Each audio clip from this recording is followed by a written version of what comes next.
What is going on, my crew? This is Rusty, and welcome to another episode of Rusty Discovers. In today's episode, we're getting some blood. And the purpose of getting blood is to be building our saw. Last episode, we talked about how we were very close to being able to get this thing. And as long as everything works out in today's episode, we'll be able to get this really quick and see what our next steps are. First things first, we need to go ahead and look up our sawmill. Saw. We're going to need some iron lumps, wooden gear, and treated wood planks. But the big part here is our leather belt. So the leather belt, I think, is pretty much only used in this recipe. Oh, bellows, just a few. Also the water wheel segment. Oh, and looks like we've got this thing here as well, which probably will come later on in the game. So essentially, we're gonna pretty quickly have this hooked up as long as we've got all of the items. We might need to make up some more treated different stuff, especially for that sawmill or the gears. I'm pretty sure we're gonna need to do that, but no worries, because if we look over here at our oil levels, we've got quite a bit of creosote. So I am gonna go out, cut down some more trees, get us some more, go to bed, then cut down some more trees, then get us some more treated wood. So we'll be right back. Alrighty, so we're ready to go now. Just need to get the iron lumps. Now that might be a problem now that I'm thinking about it, because I think I went ahead and... No. Because we don't have any iron, but this is a great time to show you guys how awesome it is now that we have this grindstone, because we can pretty quickly get ourselves some iron here now. So we should only need one. Oh no, you know what? We need 3, because 1 iron lump is made with... Yeah. I know what I'm doing.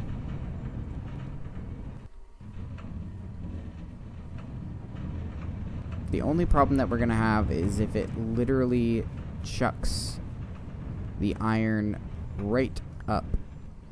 We got 1 iron grit. There's the other iron grit. And there's the other one. Perfect. Now we just need to throw this in a smelter. A lot less time than we had before, because that actually goes a lot faster than this hand crank. And it's nice to have everything kind of in a good spot here now, whereas before we kind of had it hodgepodged. And after this episode, I'll actually be making a real base, because we'll have the sawmill and we'll be able to make quick work of wood and those types of things, which is pretty nice. Alright, just a little bit more, and boom. Alright, make these into iron nuggets, make the iron nuggets into lumps, and that's it. We got the sawmill. One last thing we need is our axle.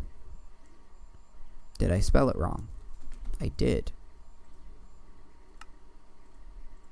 Easy to make, and will be even easier after we make the saw.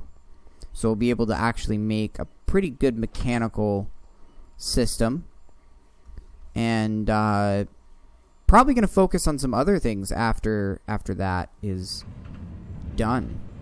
So one thing to note is that the saw will actually hurt you.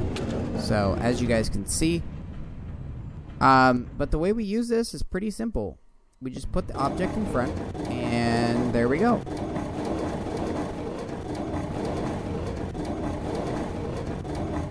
And that makes quick work of that.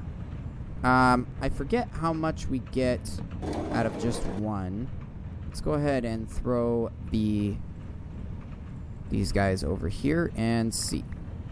So we get 4 wooden planks, 2 sawdust, and 1 bark. So let's get away from the noise here. The sawmill can be powered from any side. Planks can be cut into sidings or smaller components. It's also rather dangerous to nearby enemies. Okay. It will not receive mechanical power from the blade side. It cannot be powered by a hand crank. Okay. Claim our food bags. And now we've got the filter hopper that we can make, which requires which will give us hellfire power, and the water wheel. So if we look at our next step here, the filtered hopper. Pretty easy. And what we've needed is these 3 parts here. So, we're going to leave that to the next episode. And with the rest of today's episode, I just wanted to talk about don't eat raw chicken. That's not good for you. Let's get rid of that. With the rest of the episode, I kind of wanted to just stop with progression for a second and look at our base and how we want to design it and everything. So we've got a few different components here that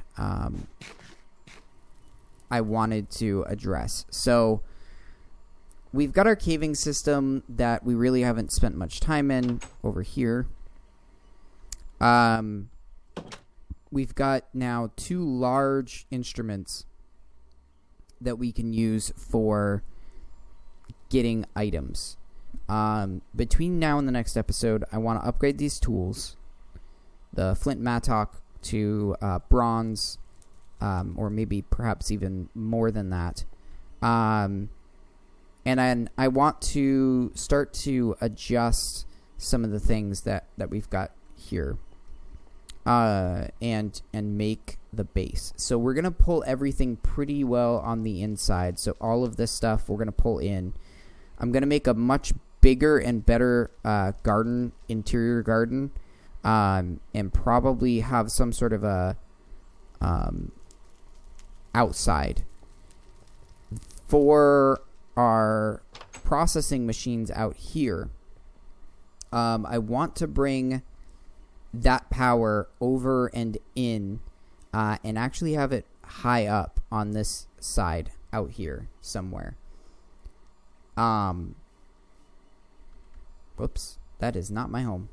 And that way, if it's up over here, my thought is that not only will it give us a little bit more power when we switch to immersive engineering, because that is an immersive engineering part, but also we can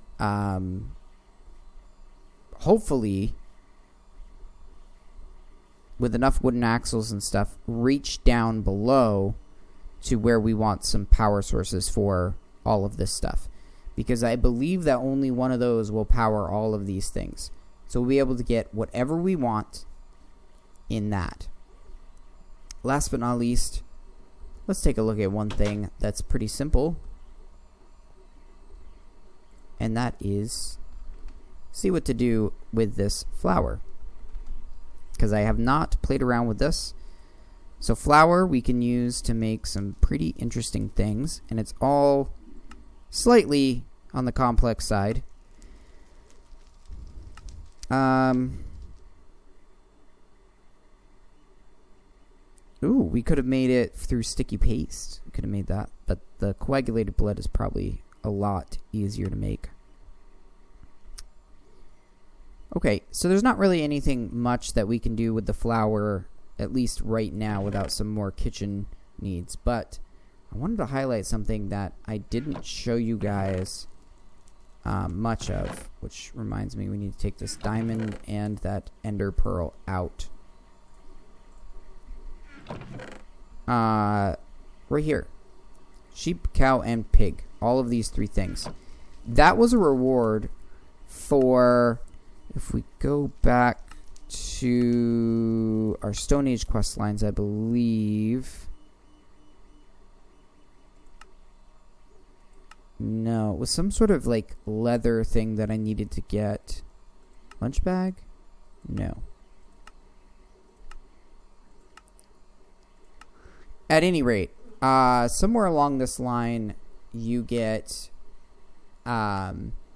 some interesting things that will allow you to get the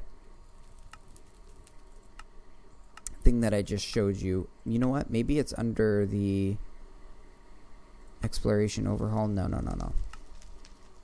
Aesthetics. The grind. Tools and armor.